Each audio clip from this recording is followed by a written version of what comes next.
Inheritance, Part 3. This is a lovely interior, hon. Clean, in good shape. How long have you had this furniture for? It might have been here even before Dad bought the place, so at least 20 years old. It's certainly been well cared for, and that's the most important thing, I tell you. A lot of folks these days just let their old lighthouses fall apart. They walked through the kitchen, living room, and a quick glance at the mudroom where the laundry machine was. In her cart, Short Sail also brought several staging pieces. Sonny? Wow. Hun, looking at the condition of this place, this is easily a 5 million, even a 6 million property. But you gotta make the interior feel like that much money. Look, dear, I know it's real superficial, but you know what's in fashion these days? Neutrals. Grays, whites, blacks, that's what sells.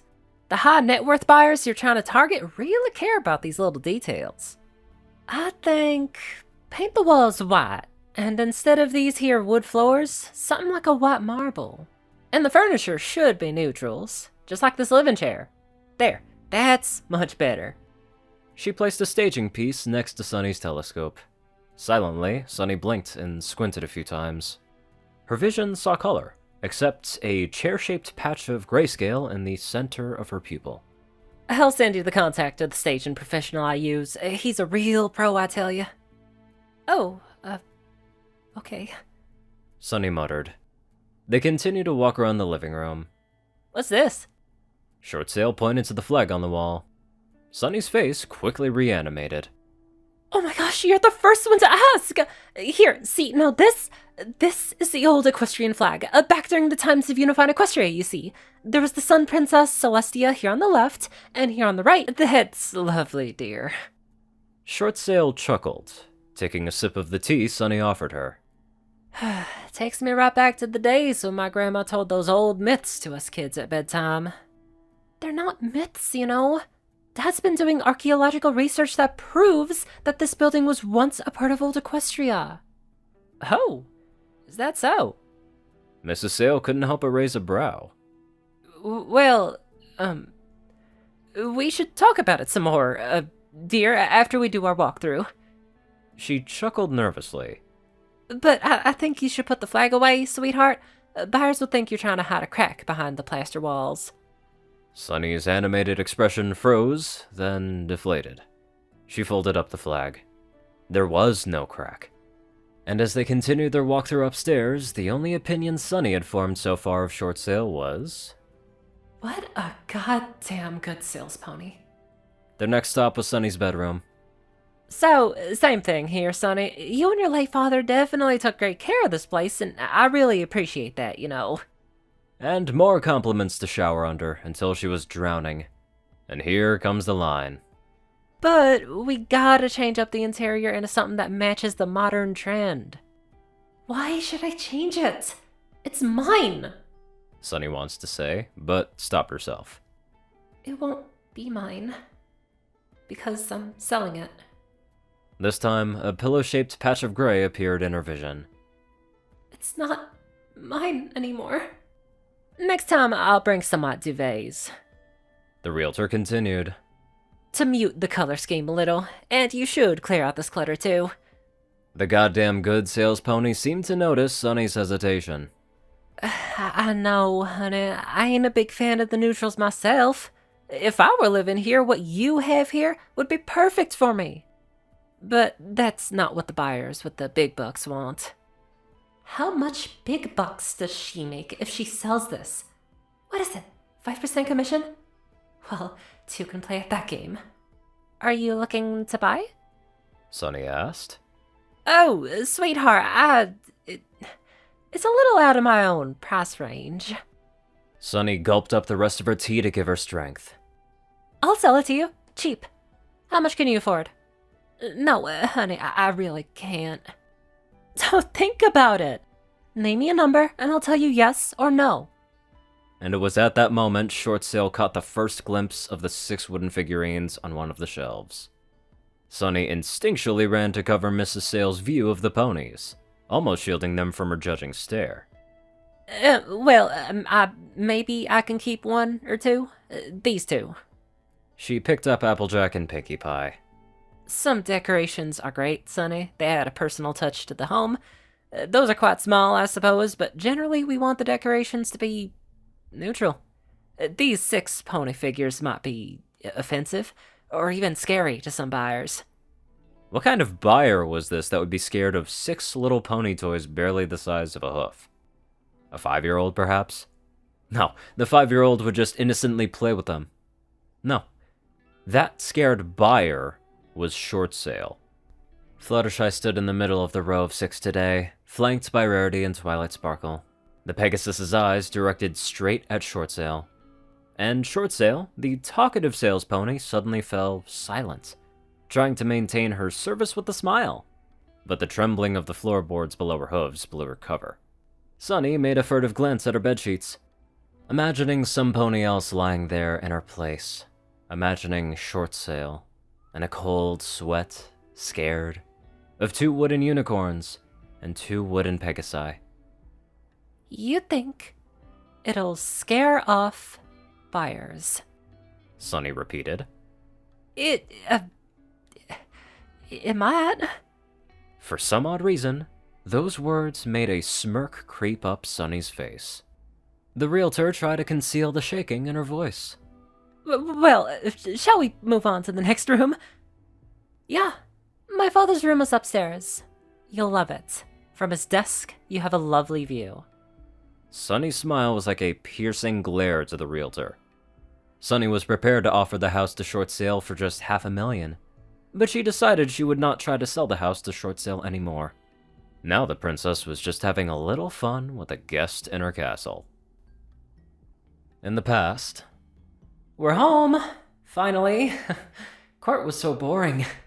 Daddy, how can you say that? We got in trouble with the law. We could have gone to jail. She gave you that slip of paper that says you have to pay a fine. Oh, don't worry, my little pony. When you grow up, you'll learn not to worry about these things so much. Daddy, are we just a bunch of fools? We're not fools, Sonny. We just made foolish decisions. I know. That's what the judge said to you. There's a difference between a fool and someone who makes foolish decisions. What's that?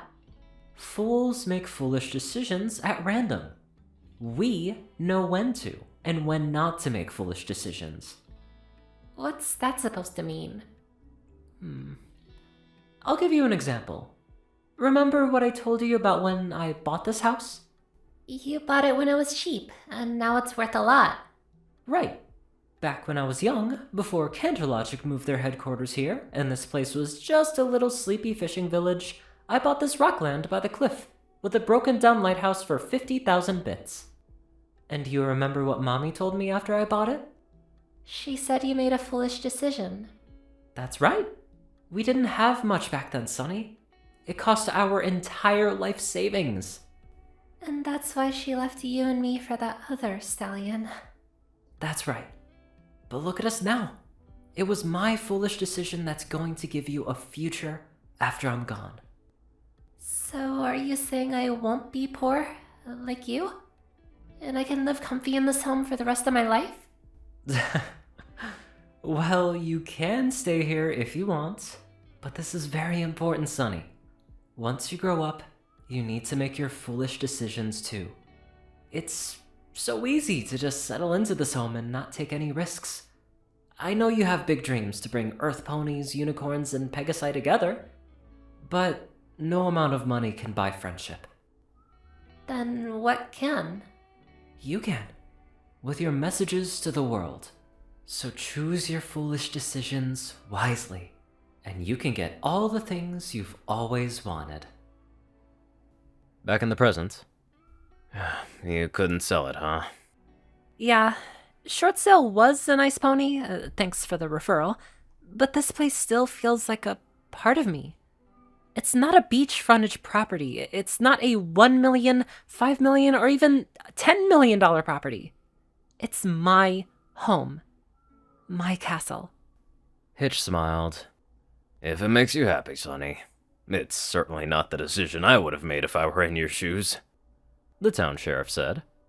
Well, to each their own, said the third highest net worth resident of Maritime Bay. Hitch was over at Sunny's place again for dinner. Pasta carbonara washed down with glasses of white wine. For dessert, there was unicorn cupcakes again, this time perfectly edible. She followed a recipe off of the internet, the one with the most amounts of upvotes, and it ended up tasting exactly the same as how Dad used to make it. 6,734 others made this recipe and liked it. These are good. I think you finally nailed your father's recipe, Hitch said, finishing the remaining third of this second cupcake in one bite. It turns out, 6,734 others already knew the secret ingredient. You like it? Sunny asked, her expression miles away. Yeah. In fact, almost even better than I remember it being. And hearing that from Hitch made Sunny feel a little more special, so that was okay. Let me get this place for you, Hitch. He quickly stands up with her. No, I can take my own. There's space in the sink for both of us. We should share the work. Share?